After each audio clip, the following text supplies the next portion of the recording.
este día que muchos de nosotros estamos emocionados, este 25 de noviembre, Día de la Eliminación de la Violencia contra la Mujer, y además la primera vez, la presentación formal de nosotros, del grupo de extensión CUPAI, diciendo nuestros objetivos y agregando miembros a esta construcción de lo que es el conocimiento estudiantil dentro de la antropología aquí en Venezuela. Dentro de los objetivos principales que tenemos nosotros es materializar todos estos conocimientos que estamos adquiriendo durante lo largo del trayecto de los semestres de la carrera y aplicarlos, llegar a laboratorios, a centros, a comunidades, a instituciones para poder extender un poquito más ese conocimiento, establecer lineamientos entre nosotros, construir algo, llegar a aprender también a redactar, a publicar, a difundir nuestros propios conocimientos que tenemos ahorita como estudiantes, que más adelante, en el futuro, retrocedamos en el tiempo y observemos errores, fortalezas, cambios y seguir con esa línea investigativa.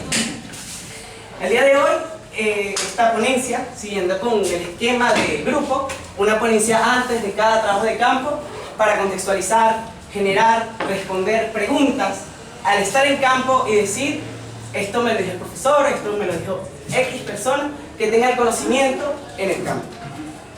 Como nuestro primer ponente tenemos al profesor Carlos Martín, conocido por muchos, que es docente e investigador en las áreas de bioarqueología, litometría, paleoindio, mesoindio, arqueología colonial, jefe de distintos proyectos, del proyecto paleoindio en Venezuela, de arqueología regional del Estado Bárico, de los concheros de la región norte oriental de Venezuela, entre muchos otros proyectos y experiencias, que el tiempo se queda corto con solo nombrarlos. Bueno, profesor, abertura abierta, el podio es suyo. Gracias.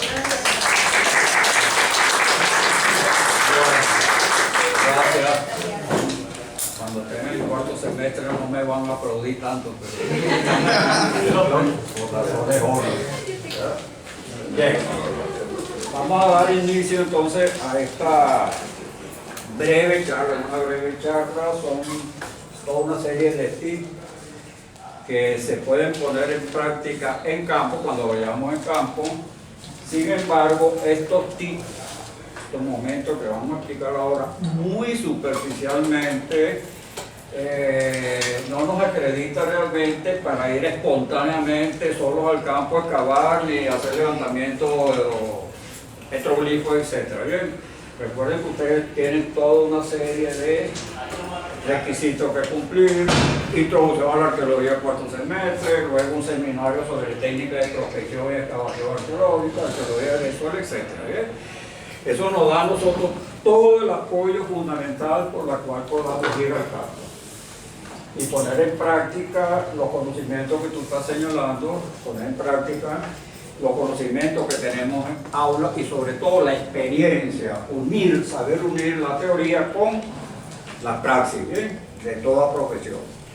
Una cosa es lo que nosotros leemos y otra cosa es cuando estamos en el campo enfrentados a una realidad, cómo vamos a resolver el problema que se nos presenta. ¿Por qué? En arqueología existen patrones, normas, existe un protocolo universal para excavar un yacimiento, para tratar un yacimiento, etc. Pero cada yacimiento, esto hay que tenerlo en cuenta, se excava, se analiza, se estudia de acuerdo a las características propias del yacimiento. Ningún yacimiento se excava igual que otro.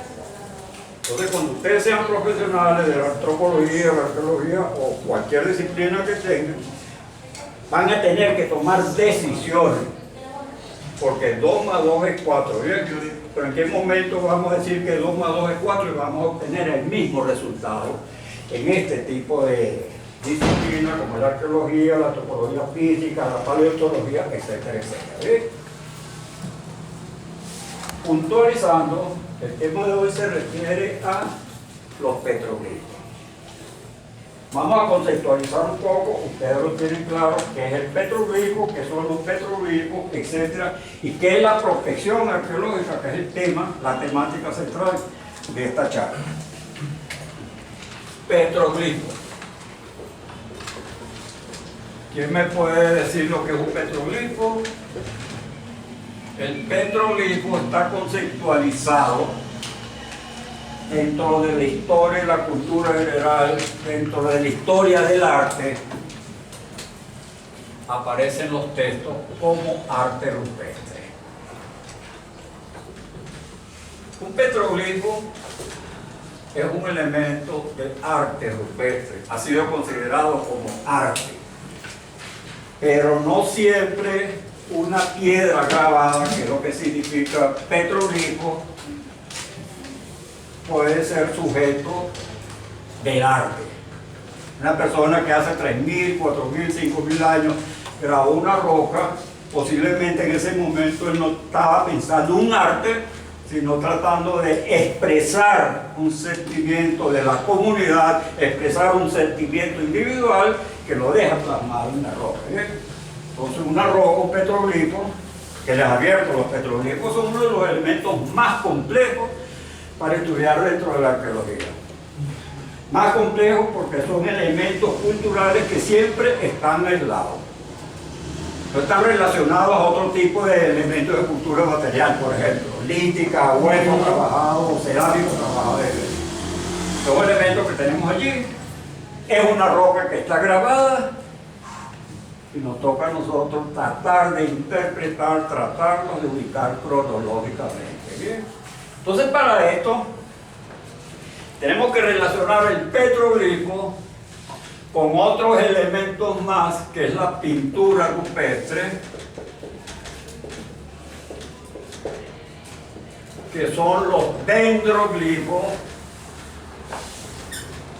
entre otras manifestaciones más bien, y un término que fue acuñado en 1984, cementoglifo.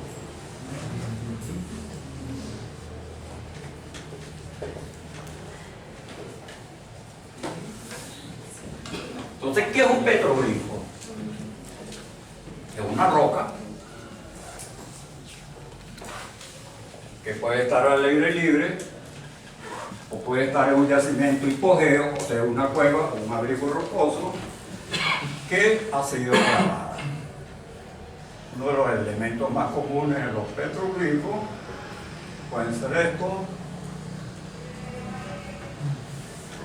Entonces, petroglifo grabado en piedra. Es un surco que estamos haciendo en una roca. ¿Bien? Dendroglifo. Tenemos un árbol. Van ustedes al campo, al Ávila ahorita, al Parque Los Caobos, van con la noviecita, están enamorados, etc. Y a alguno de ustedes se le ocurre sacar una navaja y poner un corazoncito con una flecha. Un grabado en madera es un dendroglifo. ¿Bien? Jesús ama a Yolanda. Sobre un tronco. Ahí tenemos un dendroglifo. Dificulto que usted vaya allá al campo con un martillo y un cincel y decirle: Carlos ama a Yolanda. Buscamos un bonito y grabamos en madera. Tenemos un petroglifo y tenemos un dendroglifo. Cementoglifo o pintura rupestre. ¿Qué es una pintura rupestre? ¿Cuál es la diferencia entre el petroglifo y la pintura rupestre? La palabra lo indica. Pintura es pintar, es utilizar un pigmento orgánico, es utilizar un pigmento mineral, óxido de hierro, etc. Hacemos una mezcla y pintamos. Originalmente hay ciertos documentos por ahí que hablan que el surco, el trazado de los petroglifos en algún momento pudo haber estado pintado. El canal, ese surco, ¿bien? Eso no convierte al petroglifo en una pintura rupestre. Sigue siendo un petroglifo con los surcos pintados, ¿bien? ¿Y qué es el cementoglifo?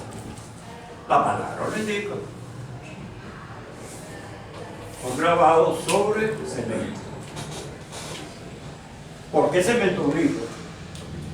Hace algunos años, caminando por el Ávila, yo siempre voy por el Ávila, Quebrada Quintero, me encuentro que hay una represa, una cascada hermosa. En el momento en que construyen la represa, aquí está la cascada, aquí tenemos la represa, aquí tenemos una escalera, y aquí tenemos un canal para el agua, distribuir el agua, ¿bien? Uno de los obreros, o varios de los obreros, en esta represa, se les ocurrió grabar el cemento. Hicieron exactamente lo mismo que un grabado en roca, ¿bien? Pero teníamos que distinguir en algún momento que estos grabados no son grabados sobre madera, no son grabados sobre roca, ni mucho de eso. Grabados en cemento. En aquel momento, bueno, ¿cuál era el recurso que teníamos a mano? Preguntarle a los lingüistas de la escuela. Recuerden ustedes la antropología lingüística, social, física, arqueología, ¿bien? Pregunto, mira, ¿el término cementoglifo puede ser acuñado? Perfectamente. La raíz griega es esta, me explicaron sus términos. Consulté a un segundo lingüista, antropólogo lingüista, perfectamente, es una palabra aceptada, puede ser bla bla bla. Me fui a la escuela de letras, en la facultad de humanidades, a preguntarle a no antropólogos, para que me dieran su visión de no antropólogo. Perfecto. Aproveché la ocasión de un congreso que hubo sobre el Parque del Ávila y presenté una ponencia sobre los grabados que estaban en una presa, la Quebrada Quintero, que se ve a partir de ese momento, en 1984, se registró el nombre de cementoglifo para este tipo de elementos. Hay cementoglifos naturales. Cuando alguien echa cemento, por acá en una cerita, siempre hay un gato, siempre hay un perro, o siempre hay un imbécil ciego que camina sobre el cemento recto. Y era marcada la huella. Es un cementoglifo casual, un cementoglifo cultural, es casual. Caminé, dejé mis pies marcados ahí, cual diva de Hollywood, pero ese es un cementoglifo exactamente igual. Cementoglifo natural o cementoglifos culturales, al igual que una pintura rupestre, que un petroglifo o que un petroglifo. Les cuento esto porque tanto los grabados en cementoglifo, dendroglifo, pintura rupestre y petroglifo, todos los vamos a llamar glifos. Estamos en presencia de un glifo. Cada representación sobre roca, madera, etc. es un glifo, ¿bien? Y en todos estos casos, las técnicas que podamos aplicar en campo son exactamente iguales. Trátese de cementoglifo, de dendroglifo, pintura rupestre o petroglifo, ¿bien? Las técnicas generales para hacer un levantamiento es igual pintura rupestre, dendroglifo, cementoglifo y el protocolo general, ¿bien? Porque hay, por supuesto, la individualidad que significa trabajar un grabado sobre madera, un grabado sobre cementoglifo o una pintura rupestre, ¿bien? Hay diferencias técnicas que debemos utilizar. Bien, hemos entendido que ustedes van a realizar una visita ¿dónde? Al parque, en Tronco Negro, etc. ¿Bien? Entonces vamos directamente a enfocar qué es la prospección arqueológica. La arqueología, como toda disciplina, tiene momentos, tiene etapas, tiene fases, y dentro de esa fase está, por supuesto, la elaboración del proyecto. Esta elaboración del proyecto implica, esto es muy rápido, por supuesto, la revisión bibliográfica, plantear problemas, etcétera, etcétera, objetivos, etcétera. Y en arqueología hay dos fases fundamentales, que son la fase de laboratorio y la fase de campo. La fase de laboratorio es anterior, revisión bibliográfica y posterior, y luego hay una fase posterior que sigue al campo. Vamos al campo a buscar piedras, objetos, etc. ¿Bien? Necesitamos analizar, clasificar todo ese material. Esta fase de campo tiene dos grandes momentos: la prospección arqueológica, porque hay prospección geológica, paleontológica, etc.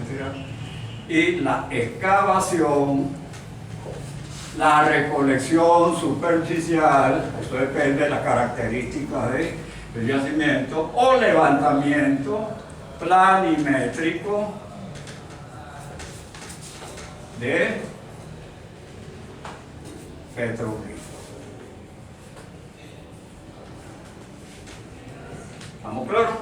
Tenemos fases, tenemos momentos, planteamos un proyecto de investigación, encaramos entonces la primera fase de campo, que es la prospección. ¿Qué es la prospección arqueológica?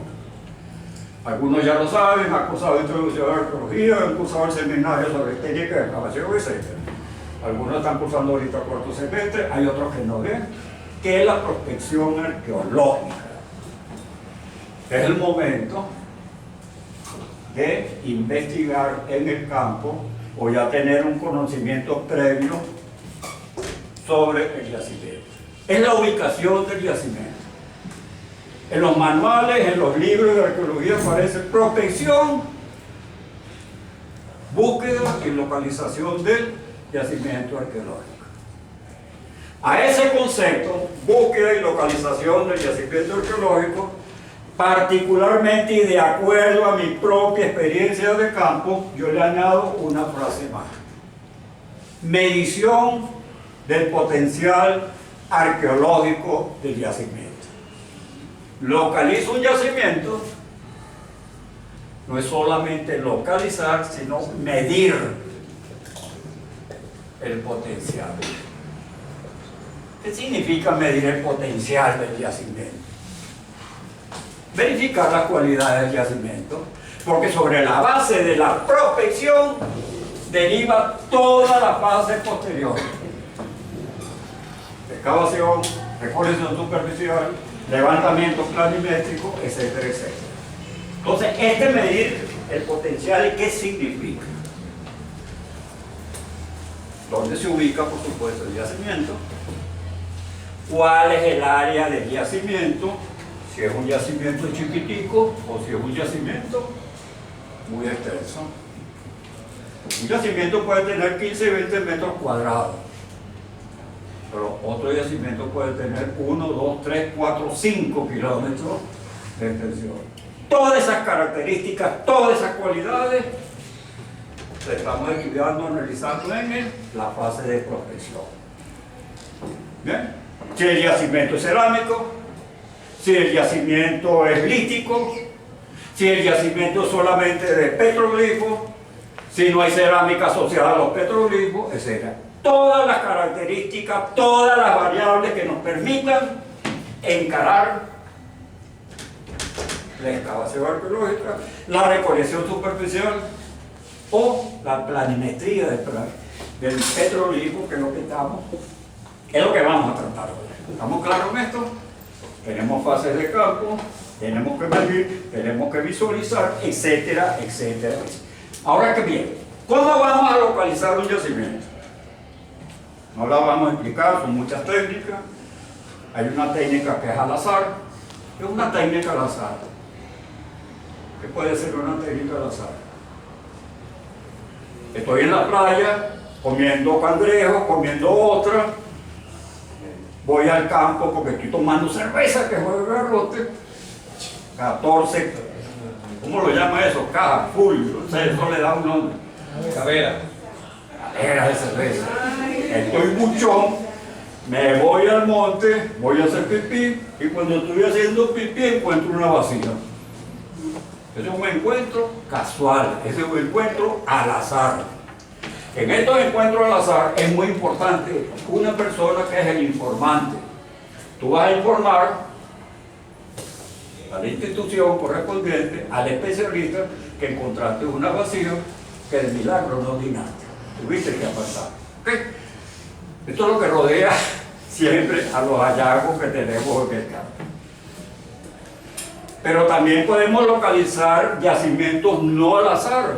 ¿Qué es un yacimiento al azar? Cuando un tractor está trabajando aquí en Caracas, en el metro, empiezan a salir huesos, empiezan a salir vasijas. Ese obrero está encontrando un yacimiento al azar. A él le quedará en su conciencia si avisa o no avisa que ahí hay un yacimiento arqueológico.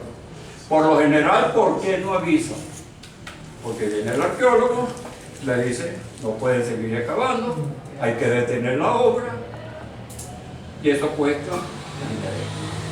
Pero en todos estos casos siempre tiene que haber un informante. ¿Bien? El informante se convierte en la persona que va a dar toda la información acerca de la localización de ese yacimiento arqueológico. ¿Estamos claros? Pasamos a técnicas geotécnicas, que son las técnicas que utilizan los geólogos, etcétera, para localizar yacimientos minerales. Aquí podemos hablar de una prospección magnética, prospección eléctrica, prospección acústica, con los equipos especializados que nos van a permitir detectar en el subsuelo la presencia de yacimientos. Bien.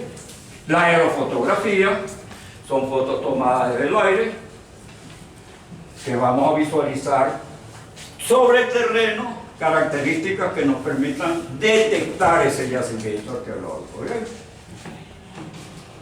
Técnica sísmica. ¿Qué significa una técnica sísmica? Que vamos a crear, no vamos a esperar un terremoto y un temblor, nos vamos a morir de viejos si cogemos el sitio donde nunca tiembla. Pero entonces el arqueólogo, el geofísico, voltea el terreno y crea una onda sísmica. La anomalía en la conducción de estas ondas sísmicas sobre el terreno va a determinar una onda normal, sísmica o acústica o magnética. Podría ser esto, sobre un terreno. Bien. Pero si hay un muro aquí enterrado o hay un sitio de vasija como enterramiento, esta onda sísmica o magnética o eléctrica, todas se van a comportar igual. Hacen esto.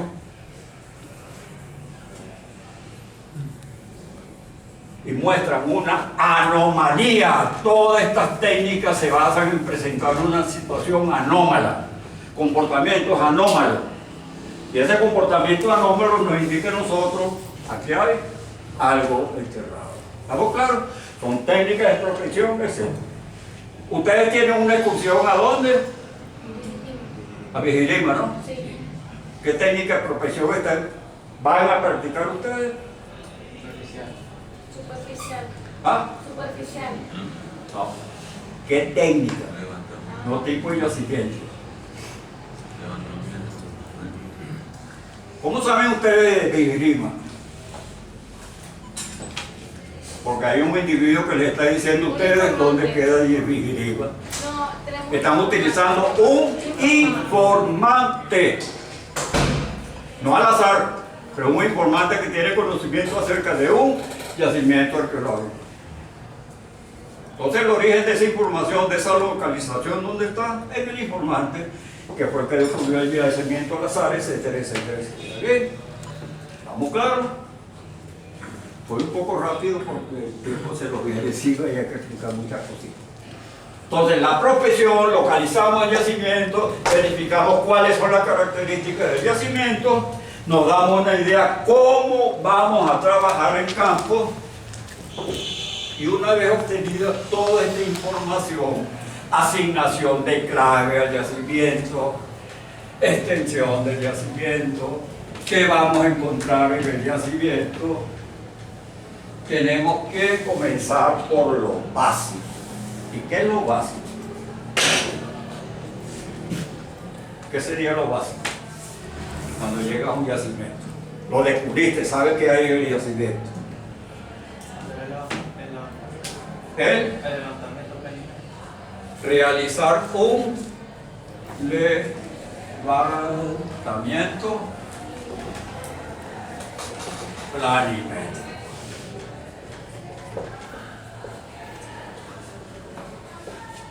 Pero hacer un yacimiento, un levantamiento planimétrico, va en paralelo con ¿qué? Con un registro fotográfico. Mientras estamos haciendo el levantamiento planimétrico, estamos haciendo el registro fotográfico. ¿Por qué? ¿Qué pasa con el yacimiento? ¿Por qué tenemos que tomar fotos del yacimiento de norte a sur, de este a oeste, de sur a norte, etcétera, antes de ser intervenido por el hombre? Porque destruimos. Parece contradictorio. El arqueólogo, cuando trabaja el yacimiento arqueológico, lo destruye. Destruye la evidencia que ha tardado 1000, 8000, 10.000 años en formarse. Esa evidencia arqueológica, cuando nosotros levantamos una pieza, estamos destruyendo los datos que acompañan esa pieza. Entonces todo tiene que ser perfectamente datado antes de trabajar en el yacimiento. ¿Qué implica trabajar el yacimiento? Cortar vegetación, si hay mucha vegetación, si es herbácea, si es arbórea, etcétera, etcétera.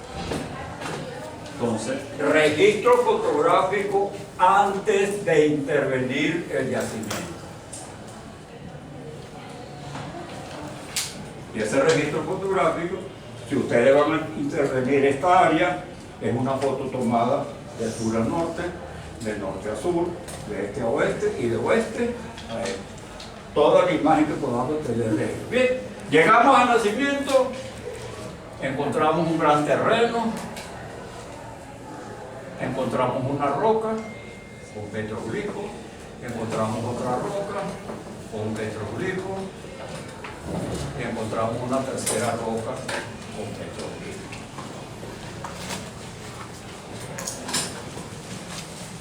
Registro fotográfico de esta situación, registro planimétrico de esta situación. Si nosotros vamos a hacer un plano de algo, ¿qué necesitamos? Vamos a medir.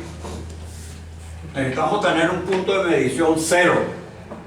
Yo voy a comenzar a medir este salón desde esta esquina, desde aquella columna, etc. Ese puntico de medición que ustedes van a tener como referencia para poder medir, lo van a llamar punto.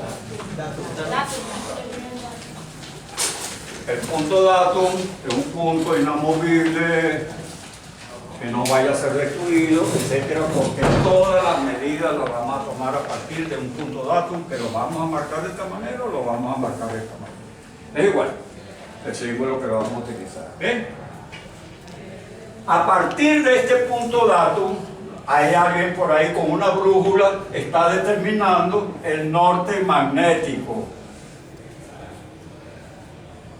¿Dónde queda el norte? ¿Dónde queda el sur? ¿Dónde queda el este? ¿Y dónde queda el oeste? El oeste con W, west. Palabra inglesa, no palabra española. Para evitar confusión. Si esto llega a oído de nuestros gobernantes, dirán los antropólogos, soncha, yanquistas, etc. Están utilizando el idioma west. ¿Por qué se utiliza west y no oeste? Estos son los tics que se tienen que grabar, ¿bien? West. El norte magnético está a 0 grados o 360 grados. El este está a 90 grados. El sur está a 180 grados. El oeste está a 270 grados. ¿Qué pasa si ustedes anotan por allá arriba? Rumbo oeste, no, rumbo 27 oeste.